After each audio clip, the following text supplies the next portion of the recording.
BJP को चिराग पासवान से कोई ऐसा लॉस नहीं है, क्योंकि जो वोट बैंक है, जो वोट बेस है, वो बीजेपी का तो चिराग पासवान के पास नहीं जाएगा, अनलेस कि वो सीट गठबंधन में उनके खाते में चली गई।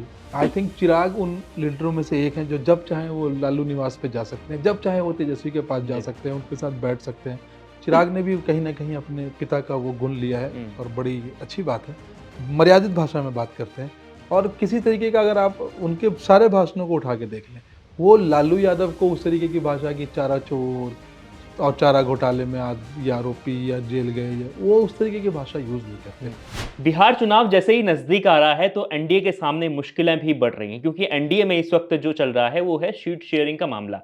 सीट शेयरिंग को लेकर सभी लोग बैठ रहे हैं लगातार। बीजेपी है, जेडीयू है, चिराग पासवान की पार्टी है, इसके अलावा और भी छोटे छोटे जो दल हैं वो सभी सीट शेयरिंग को लेकर इस वक्त बिहार में चुनावी टेबल पर हैं। और बिहार में बीजेपी या दूसरे जो दल हैं जेडीयू, वो इस वक्त प्रचार को लेकर इतना हो हल्ला नहीं कर रहे हैं, लेकिन वो अपना अंदर खाने गणित बिठा रहे हैं कि भैया किसको कितनी सीटें देनी है। जब सीटों का फाइनल हो जाएगा मामला, उसके बाद मैदान में आएंगे। क्योंकि दूसरी ओर जो इंडिया गठबंधन है उनका तो साफ तस्वीर है कि वहां पर दो बड़ी पार्टियां हैं। आरजेडी के पीछे कांग्रेस चुनाव लड़ रही है और वो एक तरीके से आरजेडी पर पूरी तरह कांग्रेस सहमत है, वहां पर विवाद नजर नहीं आ रहा है। लेकिन एनडीए में बहुत मामला फंस रहा है। कैसे मामला फंस रहा है पूरी बात आपको बताएंगे आज के टेस्ट टेक में। और मेरे साथ ये चीजें बताने के लिए हैं इंडिया.com के संपादक तंदूर आजम सर। सबसे पहले सर सवाल यही है, चिराग पासवान की एंट्री हुई, जेडीयू के नेता नाराज हुए और नीतीश कुमार खास तौर पर उनको बहुत दिक्कत है चिराग पासवान से, कैसे मामला सुलझेगा? देखिए, बिहार में जो सीटें हैं 243 सीटें जी। हैं, 243। अब जो सीट का जो बंटवारा है वो एनडीए के लिए इसलिए गले का फांस बनता जा रहा है, क्योंकि बीजेपी और जेडीयू ये बड़े दल हैं इस कॉम्बिनेशन के। जो हमारे पास खबर है कि बीजेपी और जेडीयू मोर और लेस बराबर बराबर सीट्स पे लड़ेंगे, जो कि तकरीबन 100 सीट का जो एक अपना एक अंडरस्टैंडिंग रीच हुई है दोनों पार्टी के बीच में, वो है। उसके बाद बच जाती हैं 43 सीटें। अब 43 सीटें जो हैं उसमें इनको लोक जनशक्ति जो है पासवान, चिराग पासवान की, उनको भी एडजस्ट करना है। कुशवाहा साहब की जो पार्टी है उसको भी एडजस्ट करना है। हम जो है हिंदुस्तानी अवामी मोर्चा, जीतन राम मांझी जी की, उनको भी एडजस्ट करना है। चिराग पासवान लोकसभा में जिस तरीके से उन्होंने परफॉर्म किया, 6 की 6 सीटें उनके पास थी, सारी सीटें उन्होंने जीत ली, वो उनके एम्बिशंस काफ़ी बड़े हो गए और इसमें कोई बुराई भी नहीं है। आदमी को महत्वाकांक्षी होना चाहिए और राजनीति में तो अगर आपके पास सीटें नहीं हैं तो आपकी वैल्यू नहीं है, कुछ नहीं है। वो ये समझते हैं। जो हमारे पास सूत्रों से जो खबर है वो ये है कि चिराग पासवान तकरीबन 50 सीटों की डिमांड कर रहे हैं। 50 सीटों की डिमांड ठीक है कर रहे हैं, लेकिन वो डिमांड उनकी पूरी नहीं होगी ये तय है, क्योंकि सीटें लाएंगे कहाँ से आप? हैं तो आपके 243 ही सीटें। जो एक ग्रुप में जो एनडीए के अंदर जो एक अंडरस्टैंडिंग बनती हुई दिख रही है वो है कि तकरीबन 25-26 सीटें एलजेपी चिराग को दे के और उस मामले को ये किया जाए, बाकी जो सीटें बच जाएंगी उसमें उपेंद्र कुशवाहा और हमको एडजस्ट कर लिया जाए। लेकिन क्या चिराग 25 पे मानेंगे? ये एक बड़ा सवाल है, क्योंकि जिस तरीके से चिराग बिहार में समय दे रहे हैं उससे ये बिल्कुल साफ है कि वो बिहार की राजनीति में वो इंटरेस्ट उनका बढ़ता जा रहा है। मुख्यमंत्री बनना चाह रहे हैं। मुख्यमंत्री बनने की चाहत है और होनी भी चाहिए।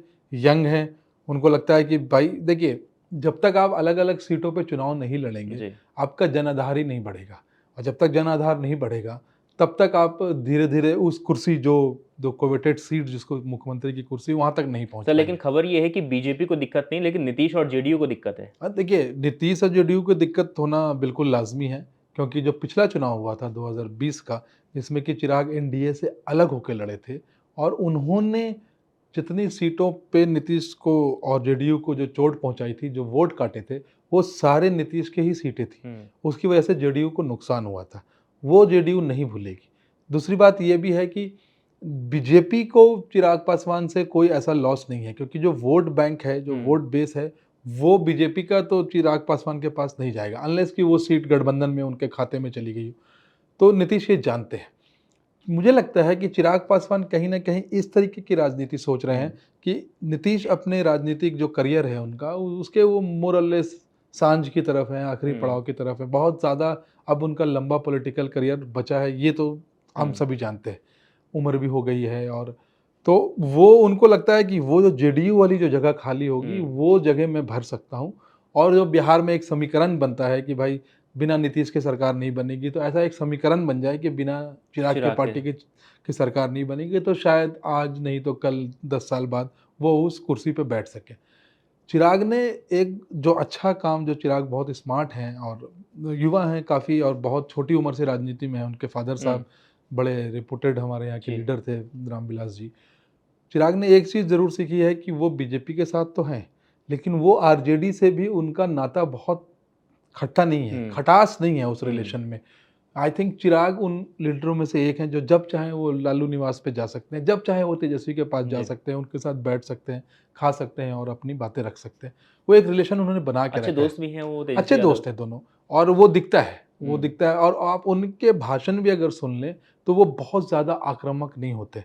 लालू यादव की वो एक रिस्पेक्ट रखते वोटर हैं। अधिकार यात्रा के दौरान सर सवाल पूछा गया था, मैं कहीं इंस्टाग्राम रील्स में हाँ, देख हाँ, रहा था हाँ। कि तेजस्वी से तो कह रहे हैं कि शादी की जो चित्रेश भाई से हम हम बात चिराग भाई से करेंगे कहें चिराग कि भाई वो से, शादी कर लें। तो वो उस तरीके का, देखिए दोनों परिवारों के बीच का एक जी। रिश्ता है। रामविलास जी भी जो थे, रामविलास जी बहुत सुलझे हुए लीडर थे काफ़ी, और उनकी भाषा हमेशा मर्यादित रही। चिराग ने भी कहीं न कहीं अपने पिता का वो गुण लिया है, हुँ। और बड़ी अच्छी बात है। मर्यादित भाषा में बात करते हैं, और किसी तरीके का अगर आप उनके सारे भाषणों को उठा के देख लें, वो लालू यादव को उस तरीके की भाषा की चारा चोर और चारा घोटाले में या आरोपी या जेल गए, या वो उस तरीके की भाषा यूज़ नहीं करते। हुँ। मेरा ये जो अपनी अंडरस्टैंडिंग है, जो मैंने ओवर द ईयर्स गेन की है, राजनीति में कोई दरवाज़ा परमानेंटली ना बंद होता है, ना खुलता है। हुँ। चिराग इस बात को समझते हैं। वोट जो सीट शेयरिंग का मामला है, हो सकता है अगर उन्होंने 25-30 सीटें भी निकालने में, वो अपने पास लाने में कामयाब हो गए कि हाँ, हम 25-30 सीटों पे लड़ेंगे, और अगर जो उनकी अभी एक ही केवल सीट है विधानसभा में, अगर वो सोचिए, अगर वो 30 सीटों या 25 सीटों पे लड़ते हैं और एक से वो 15-18 तक चले जाते हैं, तो बहुत बड़ा जंप है। मतलब वो हुँ। पार्टी का एक वो दिखेगा हुँ। कि ये पार्टी अपवर्ड ट्रैजेक्टरी पे है। तो वो जो इस तरीके की जो ये सीट शेयरिंग जो होती है गठबंधन में, और जो इस तरीके की पार्टीज अपनी बातें इधर-उधर प्लांट भी करवाते हैं, वो एक प्रेशर टैक्टिक्स है हुँ, हुँ, कि हुँ। भाई अगर नहीं देंगे तो क्या, वो इस तरीके की बातें कर रहे हैं। देखिए जी। खुलेआम तो आके कोई भी एलजेपी का बड़ा लीडर या खुद चिराग इस तरीके की बात नहीं कर रहे, और ये एनडीए में ज़्यादा है। हुँ।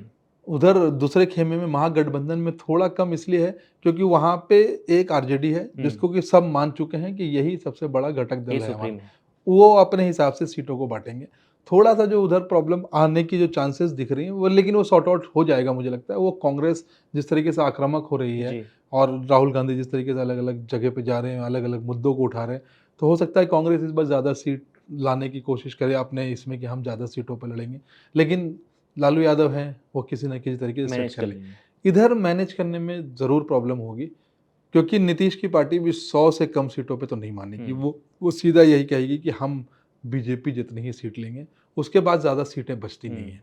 तो मुझे नहीं लगता कि चिराग को 50 मिलेंगे। इंडिया के लिए बिल्कुल एक पेच फँस गया है चुनाव से पहले, और वो इसको किस तरीके से सुलझाएँगे, वो आने वाले हफ्तों में हमें तो दिख ही जाएगा। तो चुनाव से पहले इस तरीके की चीज़ें सामने आना, क्योंकि जनता तो एक तरीके से इस वक्त बिहार में एक ही चीज़ देख रही है कि वो देख रही है कि आरजेडी और कांग्रेस मैदान में है। वोटर अधिकार यात्रा निकल रही है, सब जगह उन्हीं की चर्चा है। बिल्कुल, प्रशांत किशोर थोड़ा बहुत अपना चर्चा में आने की कोशिश कर रहे कोशिश थे, कर रहे लेकिन हैं। जैसे ही यात्रा शुरू हुई वो भी बैठ गए हैं। तो जनता के मन में ये कुछ तो कुछ चल रहा है कि सिर्फ ये लोग अभी अपनी पार्टी के अंदर ही भीतरघात इनका सही नहीं हो रहा है, तो ये लोग कैसे देखिए, ये बिहार तो चलाएँगे? जनता को इस तरीके के मैसेजेस जाते हैं कि भाई ये यूनाइटेड नहीं हैं, या इन, तो वो तो बिल्कुल नुकसान तो इसका होता ही है। मुझे लगता है कि इंडिया को जल्द से जल्द इसका हिसाब-किताब कर लेना चाहिए, क्योंकि कभी भी इलेक्शन कमीशन चुनाव की तिथि की अब घोषणा हो जाएगी। अब अगस्त खत्म ही हो गए मोर और लेस, सितंबर ही बच रहा है हमारे ख्याल से। तो सितंबर में किसी भी दिन वो प्रेस कॉन्फ्रेंस होगी, और वो उससे पहले अगर ये अपने सीटों का हिसाब-किताब लगा लेते हैं, हुँ। तो वो चुनाव जब ऐलान हो जाएँ उसके बाद तो उस वक़्त ही नहीं बचता ज़्यादा इधर-उधर करने का। जनता जो जो बिहार से जो ग्राउंड पे जो हमें खबर है, इस टाइम पे जो थोड़ा-सा जो मोमेंटम है, हुँ। वो आरजेडी और कांग्रेस की तरफ शिफ्ट जी, हुआ है। जी। और मैंने कुछ सर्वे भी देखे हैं, उसमें जनता का ये भी है कि हाँ भाई, वोट चोरी का जो मुद्दा है, कोट अनकोट, तेजस्वी यादव सर्वे में बहुत आगे हैं। हाँ, तेजस्वी की लोकप्रियता बढ़ती जा हुँ। रही है। और ये जनता मतलब इस बात पे भी है कि अगर इस तरीके के आरोप इलेक्शन कमीशन पे लगे हैं, तो इलेक्शन कमीशन को इसका खुल के जवाब जी। देना चाहिए, क्लैरिटी देनी चाहिए। ये कुछ सर्वेज़ हमने हुँ। देखे हैं, कुछ चैनल्स के भी सर्वे हमने देखे हैं, कुछ वो जो वेबसाइट्स होते हैं उनके देखे हैं। तो वो ये एक मुद्दा बन गया है। इस मुद्दे को कोई इनकार नहीं है, कोई इससे आंखें नहीं मूंद सकता है। मुझे लगता है कि अभी एनडीए के पास इसको किस तरीके से एग्जैक्टली काउंटर किया जाए वो नहीं समझ में आ रहा है, क्योंकि वो जब इलेक्शन कमीशन को, अगर बीजेपी इलेक्शन कमीशन के पीछे खड़ी होती है तो होता है कि भाई जवाब आपसे मांगा था, उनसे मांगा था, आप क्यों दे रहे हो। बीजेपी को अगर कोई सवाल पूछते हैं और ईसी खड़ी होती है तो होता है भाई सवाल इनसे पूछा था, आप क्यों जवाब दे रहे हैं।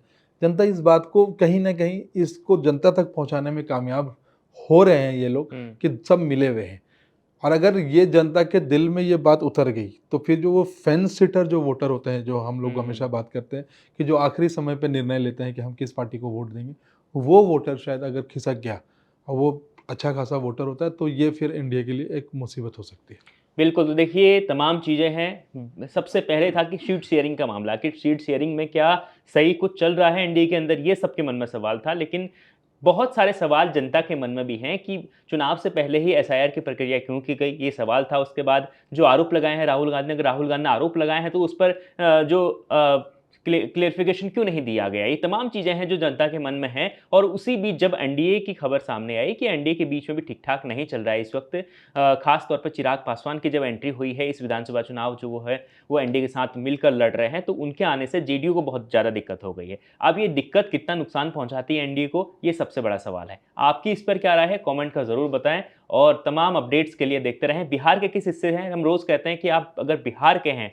बिहार की राजनीति में रुचि रखते हैं, तो आप बताएं कि बिहार में क्या माहौल है, आपके इलाके में क्या माहौल है। आपके अगर कोई सवाल हैं वो भी आप कमेंट बॉक्स में लिखें और टैग करें कि हमें कि हैशटैग टैग करें, और हम आपके सवालों के जवाब कोशिश करेंगे कि अपने प्रोग्राम में रखेंगे और आपको पूरी बात बिल्कुल डिटेल में समझाएंगे। तो लगातार देखते रहिए हैशटैग, और इंडिया.com में तमाम बाकी खबरों को देखने के लिए आप वीडियो सेक्शन में जाकर वीडियोस देख सकते हैं। आपका बहुत बहुत शुक्रिया।